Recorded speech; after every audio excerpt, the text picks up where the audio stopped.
Fala galera, bom dia, boa tarde, boa noite, sejam bem-vindos ao Arete Jus.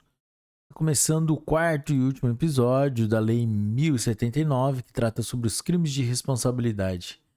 Galera, no episódio de hoje, nós vamos do artigo 55 até 82, mas antes de começarmos, deixe seu like e vamos lá.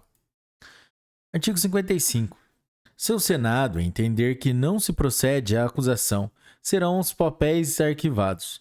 Caso decida o contrário, a mesa dará imediato conhecimento dessa decisão ao Supremo Tribunal Federal, ao Presidente da República, ao denunciante e ao denunciado. Artigo 56.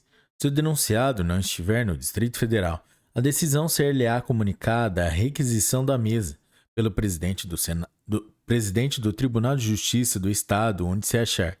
Se estiver fora do país ou em lugar incerto e não sabido, o que será verificado pelo primeiro secretário do Senado. Far-se-á a intimação mediante edital pelo Diário do Congresso Nacional, com antecedência de 60 dias. Artigo 57. A decisão produzirá, desde a data da sua intimação, os seguintes efeitos contra o denunciado. A linha A. Ficar suspenso do exercício das suas funções até a sentença final. A linha B. Ficar sujeito à acusação criminal. A linha C. Perder, até sentença final, 1/3 dos vencimentos que lhe será pago no caso de absolvição. Capítulo 2 da acusação e da defesa. Artigo 58. Intimado o denunciante ou seu procurador da decisão a que se aludem os 3 últimos artigos, ser-lhe-á dada vista do processo na Secretaria do Senado para, dentro de 48 horas, oferecer o libelo acusatório e o rol das testemunhas. Em seguida, abrir-se a vista ao denunciado ou ao seu defensor, pelo mesmo prazo para oferecer a contrariedade e o rol das testemunhas. Artigo 59. Decorridos esses prazos, com o libelo e a contrariedade ou sem eles, serão os autos remetidos, em original, ao presidente do Supremo Tribunal Federal ou ao seu substituto legal, quando seja ele o denunciado, comunicando-se-lhe o dia designado para o julgamento e convidando-o para presidir a sessão. Artigo 60. O denunciante e o acusado serão notificados pela forma estabelecida no artigo 56 para assistirem ao julgamento, devendo as testemunhas ser, por um magistrado, intimadas a comparecer à requisição da mesa. Parágrafo único. Entre a notificação e o julgamento deverá mediar o prazo mínimo de 10 dias. Artigo 61. No dia e hora marcados para o julgamento, o Senado reunir-se-á sob a presidência do presidente do Supremo Tribunal Federal ou do seu substituto legal, verificada a presença de número legal de senadores, será aberta a sessão e feita a chamada das partes, acusador e acusado, que poderão comparecer pessoalmente ou pelos seus procuradores. Artigo 62. A revelia do acusador não importará a transferência do julgamento, nem perempção da acusação. Parágrafo 1º. A revelia do acusado determinará o adiamento de julgamento, para o qual o presidente designará novo dia, nomeando um advogado para defender o revel. Parágrafo 2º. Ao defensor nomeado será facultado o exame de todas as peças do processo. Artigo 63. No dia definitivamente aprazado para o julgamento, verificado o número legal de senadores, será aberta a sessão e facultado o ingresso às partes ou aos seus procuradores. Serão juízes todos os senadores presentes, com exceção dos impedidos nos termos do artigo 36. Parágrafo único. O impedimento poderá ser oposto pelo acusador ou pelo acusado e invocado por qualquer senador. Artigo 64.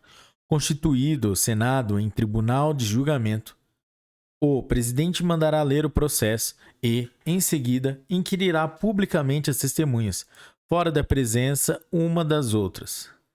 Artigo 65. O acusador e o acusado, ou os seus procuradores, poderão reinquirir as testemunhas, contestá-las sem interrompê-las e requerer a sua acareação, sejam feitas as perguntas que julgar necessárias. Artigo 66. Fim da inquirição, haverá debate oral, facultada a réplica e a tréplica entre o acusador e o acusado, pelo prazo que o presidente determinar. Parágrafo único. Ultimado o debate, retirar-se-ão partes do recinto da sessão e abrir-se-á uma discussão única entre os senadores sobre o objeto da acusação. Artigo 67. Encerrada a discussão, fará o presidente um relatório resumido dos fundamentos da acusação e da defesa, bem como das respectivas provas, submetendo em seguida o caso a julgamento. Capítulo 3 da sentença. Artigo 68. O julgamento será feito em votação nominal pelos senadores desimpedidos que responderão sim ou não à seguinte pergunta enunciada pelo presidente: cometeu o acusado F o crime que lhe é imputado e deve ser condenado à perda do seu cargo? Parágrafo único. Se a resposta afirmativa obtiver pelo menos 2/3 dos votos dos senadores presentes, o presidente fará nova consulta ao plenário sobre o tempo não excedente de 5 anos, durante o qual o condenado deverá ficar inabilitado para o exercício de qualquer função pública. Artigo 69. De acordo com a decisão do Senado, o presidente lavrará nos autos a sentença que será assinada por ele e pelos senadores que tiverem tomado parte no julgamento e transcrita na ata. Artigo 70. No caso de condenação, fica o acusado desde logo destituído de seu cargo. Se a sentença for absolutória, produzirá a imediata reabilitação do acusado, que voltará ao exercício do cargo, com direito a parte dos vencimentos de que tenha sido privado. Artigo 71. Da sentença, dar-se-á imediato conhecimento ao Presidente da República, ao Supremo Tribunal Federal e ao acusado. Artigo 72. Se no dia do encerramento do Congresso Nacional não estiver concluído o processo ou julgamento de ministro do Supremo Tribunal Federal ou do Procurador-Geral da República, deverá ele ser convocado extraordinariamente pelo terço do Senado Federal. Artigo 73. No processo e julgamento de ministro do Supremo Tribunal ou do Procurador-Geral da República, serão subsidiários desta lei, naquilo em que lhes forem aplicáveis, o regimento interno do Senado Federal e o Código de Processo Penal. Parte 4ª, Título Único, Capítulo 1, dos governadores e secretários dos estados. Artigo 74. Constituem crimes de responsabilidade dos governadores dos estados ou dos seus secretários, quando por eles praticados, os atos definidos como crimes nesta lei. Capítulo 2. Da denúncia, acusação e julgamento. Artigo 75. É permitido a todo cidadão denunciar o governador perante a Assembleia Legislativa por crime de responsabilidade. Artigo 76. A denúncia assinada pelo denunciante com a firma reconhecida deve ser acompanhada dos documentos que a comprovem ou da declaração de impossibilidade de apresentá-los com a indicação do local em que possam ser encontrados. Nos crimes de que houver prova testemunhal, conterão rol das testemunhas em número de 5, pelo menos. Parágrafo único. Não será recebida a denúncia depois que o governador, por qualquer motivo, houver deixado definitivamente o cargo. Artigo 77.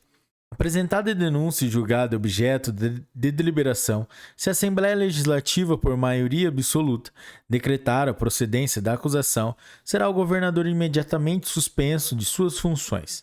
Artigo 78.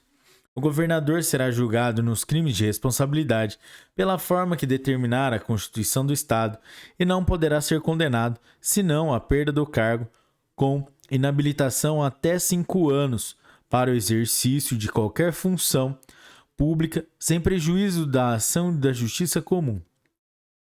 Parágrafo 1º. Quando o tribunal de julgamento for de jurisdição mista, serão iguais, pelo número, os representantes dos órgãos que o integrem, excluído o presidente, que será o presidente do Tribunal de Justiça. Parágrafo 2º.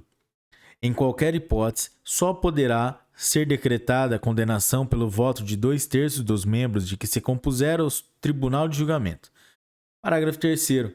Nos estados onde as constituições não determinarem o processo nos crimes de responsabilidade dos governadores, aplicar-se ao disposto nesta lei, devendo, porém, o julgamento ser proferido por um tribunal composto de 5 membros do Legislativo e de 5 desembargadores, sob a presidência do presidente do Tribunal de Justiça local, que terá direito de voto no caso de empate. A escolha desse tribunal será feita a dos membros do Legislativo, mediante eleição pela Assembleia, a dos desembargadores, mediante sorteio. Parágrafo 4º. Esses atos deverão ser executados em 5 dias contados da data em que a Assembleia enviar ao presidente do Tribunal de Justiça os autos do processo, depois de decretada a procedência da acusação. Artigo 79. No processo e julgamento do governador serão subsidiários desta lei naquilo em que lhe forem aplicáveis, assim o regimento interno da Assembleia Legislativa e do Tribunal de Justiça, como o Código de Processo Penal. Parágrafo único. Os secretários de Estado, nos crimes conexos com os dos governadores, serão sujeitos ao mesmo processo e julgamento. Disposições gerais. Artigo 80. Nos crimes de responsabilidade do Presidente da República ou dos Ministros de Estado, a Câmara dos Deputados é tribunal de pronúncia e o Senado Federal, tribunal de julgamento. Nos crimes de responsabilidade dos ministros do Supremo Tribunal Federal e do Procurador-Geral da República, o Senado Federal é, simultaneamente, tribunal de pronúncia e julgamento. Parágrafo único. O Senado Federal, na apuração e julgamento dos crimes de responsabilidade, funciona sob a presidência do presidente do Supremo Tribunal Federal e só proferirá sentença condenatória pelo voto de 2/3 de seus membros. Artigo 81. A declaração de procedência da acusação nos crimes de responsabilidade só poderá ser decretada pela maioria absoluta da Câmara que a proferir. Artigo 82. Não poderá exceder de 120 dias, contados da data da declaração da procedência da acusação, o prazo para o processo e julgamento dos crimes definidos nesta lei. Galera, é isso aí. Batemos a meta. Terminamos a Lei 1079, que trata sobre os crimes de responsabilidade. Se você chegou até aqui, meus parabéns. E se você curtiu esse episódio, não esqueça de deixar seu like e compartilhar com seus melhores amigos. Galera, é isso aí. Até a próxima lei. Um forte abraço, bons estudos. Tchau.